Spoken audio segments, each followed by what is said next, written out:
because the tobacco industry for many years denied that its products were causing any health damages, and they systematically commissioned research that tried to show that tobacco was not damaging to human health, and they probably delayed the whole process of regulation of tobacco by about 50 years through this systematic misinformation. And we find very much the same now coming out of the fossil fuel industry. Warmly welcome everyone to a new episode of our Climate Dialogue series focusing on Move the Money. My name is Ingmar Ensog. I'm founder and CEO of We Don't Have Time. And in this series, we are inviting very interesting guests from different stakeholders in this Move the Money. It could be anything from pension funds that I have earlier on to banks, to NGOs, to experts, and also academics and professors in the science space. And today it's a big honor to present Paul Ekins, Professor of Resource and Environment Policy, Institute for Sustainable Resources from University College of London. Warmly welcome, Paul. Please tell the audience who you are and the work you do. Well, thank you, Ingmar. It's a great pleasure to be here. And so I'm an environmental economist, and obviously I therefore have a very great interest in money as well as in environmental and resource matters. I'm a member of UNEP's International Resource Panel, and I've been working in these areas for rather a long time. I've just published a book on climate change called Stopping Climate Change, Policies for Real Zero. And some of the things I'll be talking about in this podcast come from that book and from other researches that I've done. So that's probably enough. Thank you. And I think in the text below, you can find a link to where you can find this book as well. Before we start talking broader about this subject, we had a pre-conversation before we started this recording about the subsidies. As you, the viewer, have seen this Move the Money campaign, we're talking about that we have a lot of investment in fossil fuel. We have a lot of governmental subsidies given to the fossil fuel industry in a time where we need money invested and directed to the clean energy more than ever. But there's a lot of numbers out there from different organizations talking about those subsidies. What everyone agrees on is that they are increasing, but how much and the total sum, etc., can vary depending on who you're talking to. And Paul, your work is to focus on the direct money flow within those subsidies. Can you explain to the viewers a little bit around this and why the numbers can be so different? Well, thanks, Ingmar. Yes, and it is, as always, quite important to know what it is one is talking about. So there are two main kinds of subsidies which go to the fossil fuel industry. The first are the direct money flows, which governments give them in various forms, or which governments give consumers in various forms and make fossil fuels cheaper than they should be. So those are the direct money flows, and I think most of our conversation will be about them. But actually, those are much lower in terms of numbers than the externality subsidies, which is all the damages that fossil fuels do to human health and to the environment, such as through climate change, such as through local air pollution, which are not included in the price of fossil fuels, but which should be. And of course, if they were included in the price of fossil fuels, you would then get something like a true cost of fossil fuels, which is much higher than the price that people pay, even when governments don't make fossil fuels artificially cheaper. So those are the two kinds of subsidies. And just to give a broad scale of the numbers, of the direct subsidies, we're probably talking about something like $500 billion a year. Whereas if you also then include these externality subsidies that make fossil fuels artificially cheap, we're probably talking about more like $7 trillion. So there's a big difference there. If I take an analogy with tobacco, correct me if I'm wrong with this, but it's a little bit like if we're selling tobacco that is very bad for health, and we give the tobacco industry money to make the cigarettes cheaper, and the cigarettes are causing a lot of costs in the health system as well. So we are kind of sponsoring it in the both ends for fossil fuel. If you take tobacco, you have higher tax instead, and they need to both pay for the damage they do, and they are not giving any direct money to keep the tobacco industry alive. Do you agree with this analogy? Sure, it's a very interesting analogy, and we can push it further because the tobacco industry for many years denied that its products were causing any health damages, and they systematically commissioned research that tried to show that tobacco was not damaging to human health, and they probably delayed the whole process of regulation of tobacco by about 50 years through this systematic misinformation. And we find very much the same now coming out of the fossil fuel industry.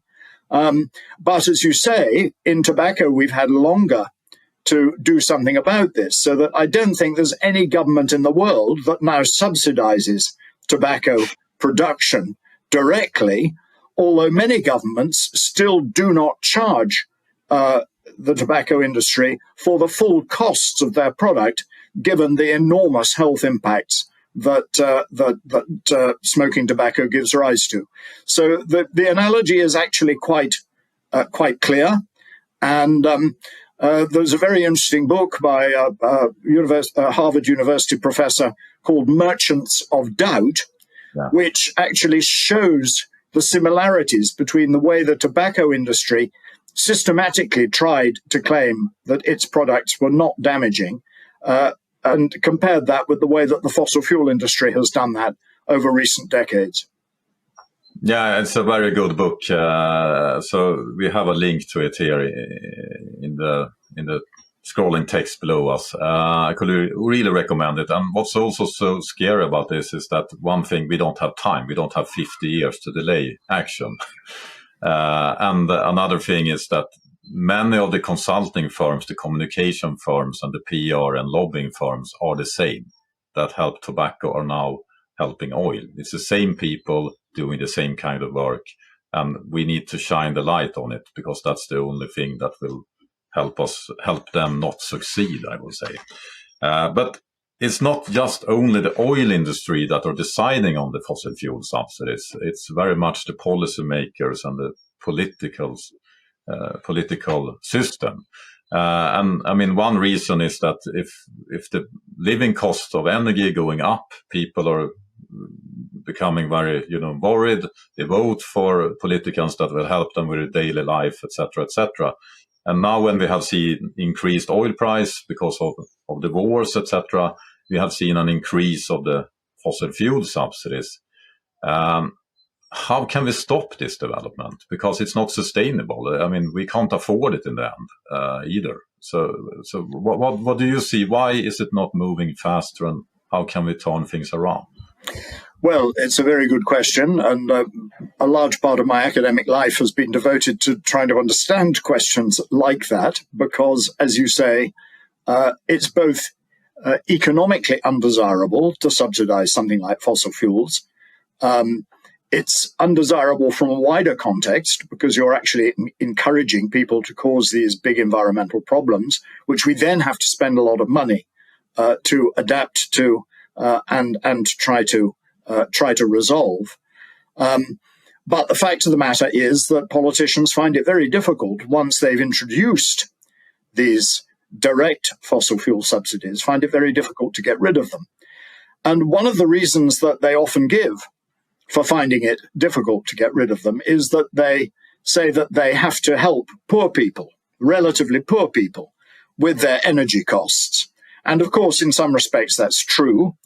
And that's one of the reasons why politically it's difficult, because poor people, once they're being helped with their energy costs, don't like it when those energy costs go up. The irony is that by saying you want to help poor people by introducing fossil fuel subsidies, what you're actually doing is helping rich people, because rich people use more energy than poor people. And therefore, if instead of giving subsidies to all energy consumers, which mainly benefit richer people, if you were to say, we're going to compensate poor people, we're going to remove the subsidies, and then we're going to compensate the poor people for that by increasing basic income schemes, by increasing social security schemes, by increasing benefits in some other way from which only the poorer people will benefit, then firstly, that's cheaper for the government. And secondly, you could be more generous to poor people because you're not giving these subsidies to rich people anymore. But of course, one of the things I've noticed is that although governments very often will say that they're hoping to benefit poorer people by these subsidies, it's actually the middle classes who are more politically active and who are benefiting more from these subsidies that exert the political pressure to keep these subsidies in place. So it's a really complicated political economy problem as to how you're going to remove these subsidies by not disadvantaging poor people, but at the same time confronting the richer people who actually do better out of the subsidies than the poor people do. Yeah, I mean, it's the solution seems to be so simple, but the politics and the middle class have a lot of say. And what I see also is that, many politicians are getting money direct or indirectly from those that are receiving those subsidies in the end. I'm talking about the fossil fuel industry themselves. I just read about a speech that Donald Trump had been given just the other day when he wants to raise money for his presidential campaign. And he said, without any, directly, he put it in a very honest way. If they give him $1 billion, he will make sure to cancel all environment policies for oil when he became a president, if he win the election. So it's, I think the middle class, they are kind of, look the other way, because if they are getting more money, they will accept it. But the ones pushing for it is what I see very much the fossil fuel industry themselves and the politicians that they give money to. Do you agree with this kind of? I mean, it's one way of corruption if you see it. Well, absolutely. It is very much a corruption of the democratic process. And it is most obvious in the United States, where the politicians, many of the politicians, their entire election campaigns are bankrolled by the fossil fuel industry. But it's not by any means limited to the United States. It's in a sense most obvious there, but there are many, many countries in which the fossil fuel industry is deeply involved in the political system, and the political rulers benefit directly from money that they get from the fossil fuel industry. And that, of course, is another reason why they're not so keen to enact stringent climate policies of the kind that we so urgently need. So the big question here is, how can we change this? How can we work against it in an efficient way? How can we turn things around this kind of corrupt political system we are in right now? Well, as with all political change, and this is political change we're talking about rather than anything else, I mean, the economics is very clear. It's better for governments not to subsidize fossil fuels. It's better both directly because the governments can then either lower taxes or can put their taxes to much better use. It's better indirectly because fewer people get sick, and most governments have some responsibility for the people who get sick. And of course, we're then getting less climate change, which is something that obviously is fossil fuels is the major cause of that. So from an economic and a human health and a broader human and environmental point of view, it's much best to get rid of these subsidies. But the politics is difficult, as I've said, and politics is always difficult. In those countries that are democracies, we need to understand what's going on, and we need to use our votes to make sure that the corrupt politicians who are funded entirely by fossil fuel interests, or mainly by them, simply don't get elected. It can be done. It was done with the tobacco industry, in the sense that that was a very powerful industry that was earning lots of money. It's now less powerful. It's earning less money. And there are very few politicians who are openly funded by them. The other thing, of course, was that the health industry used to be largely funded by the tobacco industry, and they don't accept money from the tobacco industry anymore, most of our national health organizations, whereas we still allow the fossil fuel industry to participate in climate change negotiations, in all sorts of other fora, where they come in and spread their misinformation roundabout and confuse people, so that those climate change negotiations become much less obviously about controlling fossil fuels and reducing the use of fossil fuels, which is the only way we're going to get a handle on climate change.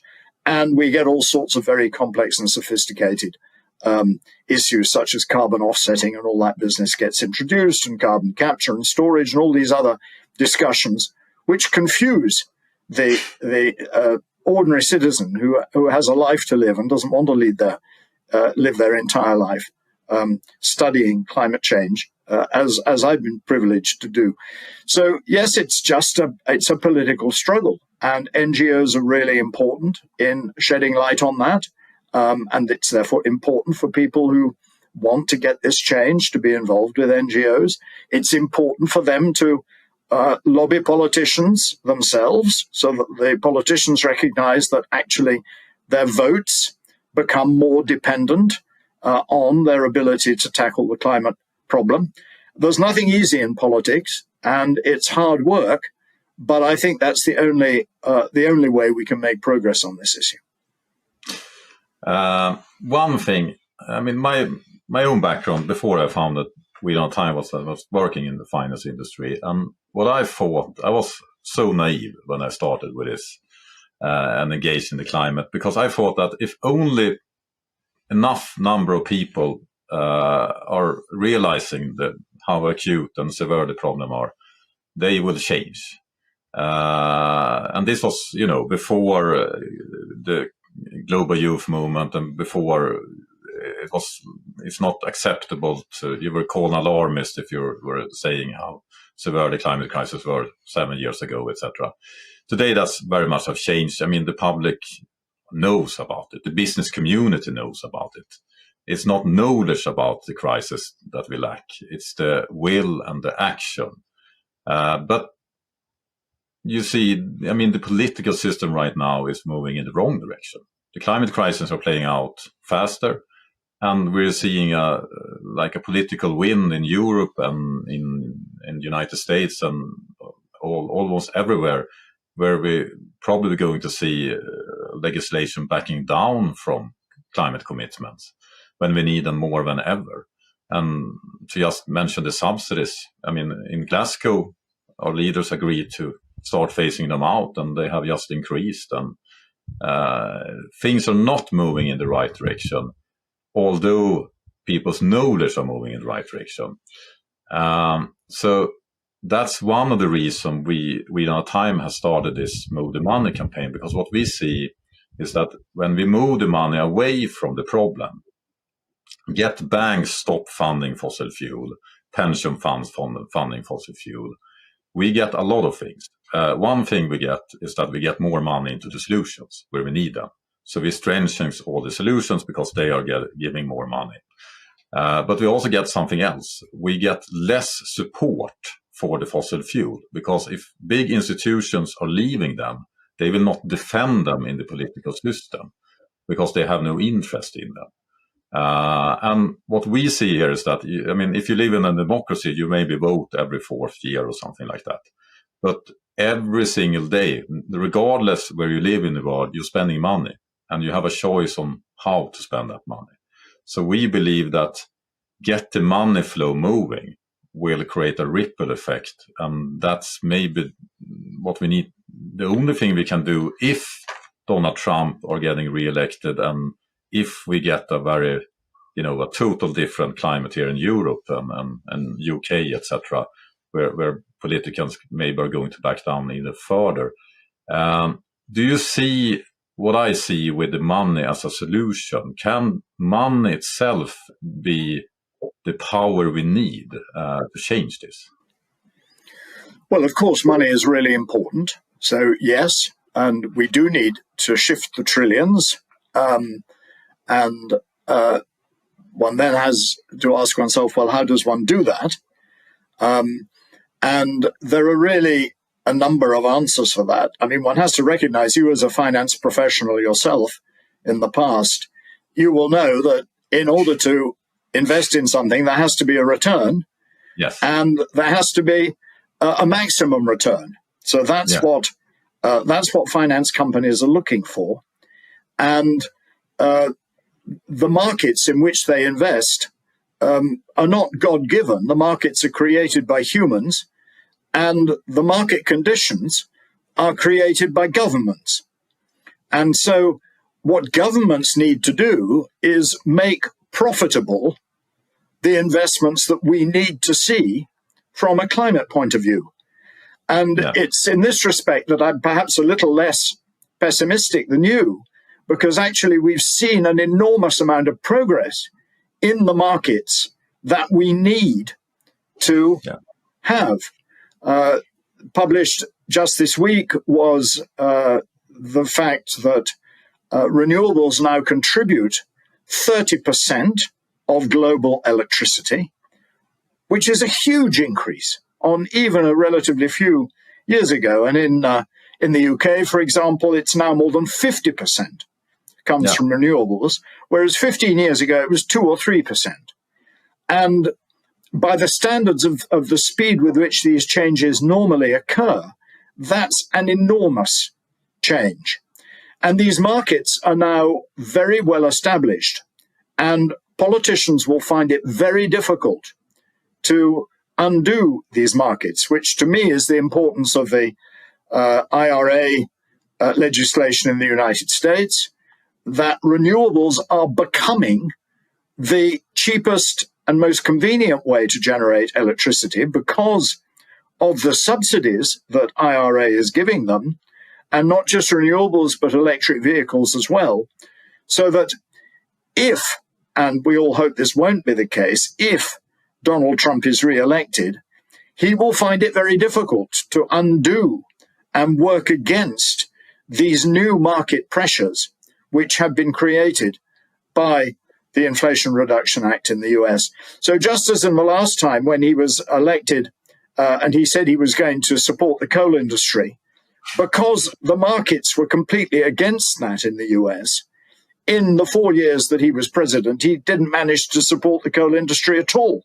Coal continued to decline. And we need to see that decline now in oil and gas as well. And the whole business of creating a global electric vehicle industry is undercutting the main use of oil globally. And we need to do exactly the same for fossil methane gas. And there is a real movement, not just in these markets, but in the financing of these markets. So that certainly at COP26, we heard a lot of rhetoric about reducing subsidies, and that hasn't largely come about. But we also had the establishment of a number of global financial alliances that were going to shift the investment. And again, that hasn't happened as fast as I would have wished. But it is happening much more slowly. We need to accelerate that process. But I think we do understand now what needs to happen, and we need to give as much strength and power as we can to both the politicians and the business leaders and the leaders in the finance sector who really want to make this happen. And they are now in a much more powerful position than they were 15 or 20 years ago. I agree, and I like your optimistic approach of this. I'm kind of, I'm both. I'm both see the glass half full and some days see it half empty. It is like that working in climate. But one thing that really disturbs me lately, that is, we have seen some great progress in many areas in how the market works. I mean, the price and efficiency of clean energy and also the whole electrification of the transport industry and the transformation we have seen there is, extremely fast, faster than many people knows about, as you pointed out. And we also seen a lot of behavioral change, like people changing their diet, people change the way they travel, etc. And businesses are playing part of this in their sustainability policies and how they do what they can to decrease their emissions, etc. But what are concerning me a lot is a development lately where kind of the green movement are gaining wins. The other side are trying to counterbalance that with more subsidies, with giving, the losing side, the fossil side, more money and more support. And I can just mention one thing here in Sweden. Our government, they have every spring, they have a spring budget where they have some extra spending if they have some money left in the system. And this year is going to, the defense industry. That's kind of obvious. It's also going to healthcare and a lot of areas where it's needed more money because of the inflation and everything. But one thing that's really stand out is that they are giving direct subsidies to aviation, billions of Swedish kronor, and they give zero to transportation by train, where we have a big need of, improving the rail tracks and all that, as you also have in UK. I happen to know because I have used your train network there. And the reason why they do this, and this is the infrastructure minister saying just loud and clear, it is because what they have seen since the pandemic is that they have seen a drop of people flying. People are flying less. So in order to help the airline industry to create a bigger market, they're giving them money, direct subsidies. So this annoys me so very much because I have hardly flown since I started with time. I have made some exception, but I really try not to do it. I try better ways of transportation. I know many companies have their policy, they do the same, and individuals.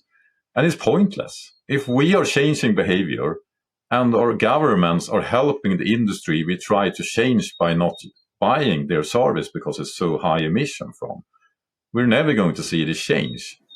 That is depressing me. But I know also that, this is probably not going to be sustainable in the end because it will be very expensive to give money to losing industries. But you that have lived much longer than me and have so much more experience, have you seen this kind of things happening in the past where industry is losing or getting more support until they die? We're talking about tobacco, but there are probably other industries where we have seen change that are not big anymore. Well, these transitions occur throughout history, and the transitions are always painful. They're always difficult, and the losing technologies and the losing companies, the ones that are on the wrong side of history, always fight back. And we're in a situation now where the industry that needs to die, the fossil fuel industry, is the most powerful and richest industry that the world has ever seen. So we have to be aware of, what we're up against. And we couldn't possibly expect it to be easy, and we couldn't possibly expect there not to be the kind of reverses and unsustainable policies that you're referring to. But I think we have to hang on to the idea that these are the industries that are on the wrong side of history. We do see that the industry of power generation, which was a huge contributor to climate, there now is a very clear solution to that, that is zero carbon. The transport industry, which is the biggest user of oil, leaving aviation aside for the moment, road transport industry, we now see that there is a solution to that. We know that we can heat our homes using zero carbon electricity in order to power heat pumps, and there's an enormous heat pump revolution going on throughout Europe. And all those are enormous wins to set against some of the sorts of misguided policies that you're describing with regard to aviation. In respect of aviation, it is obviously the case that we can't go on using kerosene from fossil fuels with aviation. We will need some flying, and that will have to be carried out using sustainable aviation fuels. And the industry itself is lobbying hard for governments to help them develop sustainable aviation fuels. Whether they should do that or not is a different matter, whether the industry should be funding that in order to make its transition itself. But we will see that come to pass over the next few decades. It will take longer than we like because we realize that aviation is really difficult. That actually getting these large aeroplanes up in the sky full of people and baggage and flying them thousands of miles, doing that without fossil fuels is not easy. So we need to keep pushing, and governments will realize that actually subsidizing these industries into the long term is not the solution. In many European countries, we used to subsidize coal production, and we've stopped doing that now, and we will have to stop subsidizing things like aviation. I'm afraid we're not going to persuade most people not to fly. There will be continuing demand for flying, so we will have to develop these alternative fuels, and we'll have to develop them as fast as possible. But there are signs that that process is occurring. It is, and I think it's, in my example, it's a shame that the government are not directing those subsidies to make the aviation green. That will be another. I mean, sure. that it will be another thing. It's just helping them to do what they do today is not what I'm liking. I have two last questions for you, and question number one: what do you say to the audience? What can they do to, contribute to help this transition happening faster? What's the most important action normal people can do out there? Well, I think there are two answers to that. One obviously is to look at their own personal lifestyles, but that will only go so far. It's important. It's important in order that we can live with ourselves in a way by not contributing more to the problem than we need to. But the main changes that we need, as we've discussed, are political changes, and they need to be carried out through the political system. And we need, therefore, to be involved in the political system. And that's a difficult thing to say at a time when more and more people are disengaged from the political system, and the levels of trust in the political system are lower than they have been. But people need to talk to their politicians, and they need to vote, and they need to join political parties and tell the political parties what they think is important. And it's only through that we will get the politicians who will be prepared and who feel empowered enough by their voter base in order to do what needs to be done. And there was an example of that very recently in the UK local elections, where we were voting for the mayor of London, which is quite an important city. And it's the first election that I think I've ever seen where one of the biggest issues was an environmental issue, which was both local air quality and climate change.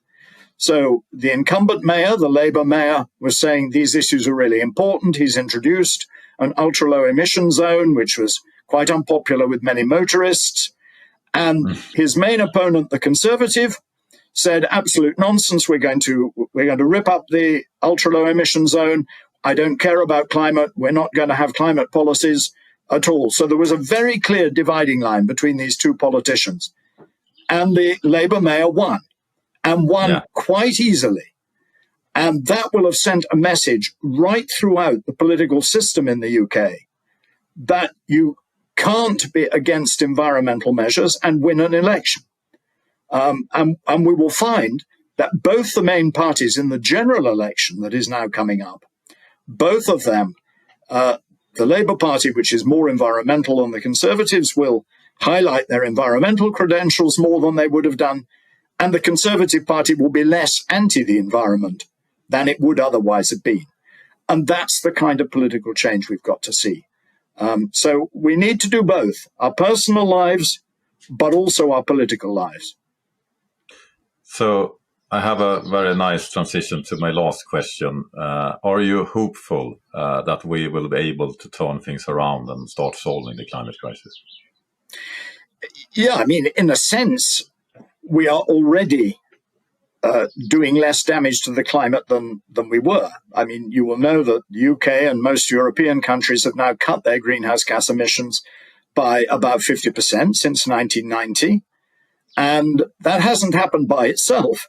That's a policy choice. We have done that as collectively through our personal lives and through our political lives. We've managed to do that. We need to do much more. We need to do it much more quickly. So will we stick to 1.5 degrees, which is the Paris Agreement temperature target? No, we won't. That's gone. That's lost. Will we stick to 2 degrees? That will be really, really difficult. And we need to accelerate because we're currently heading for about 3 degrees. And 3 degrees will be absolutely catastrophic if we allow ourselves to get there. But every 1/10 of a degree counts. And every time we make some successes, we win a few battles and we stop these greenhouse gas emissions going into the atmosphere, or we plant some trees and we take some out of the atmosphere. Every time we do that, the Earth is going to be cooler than it would otherwise be. And we need always just to bear that in mind.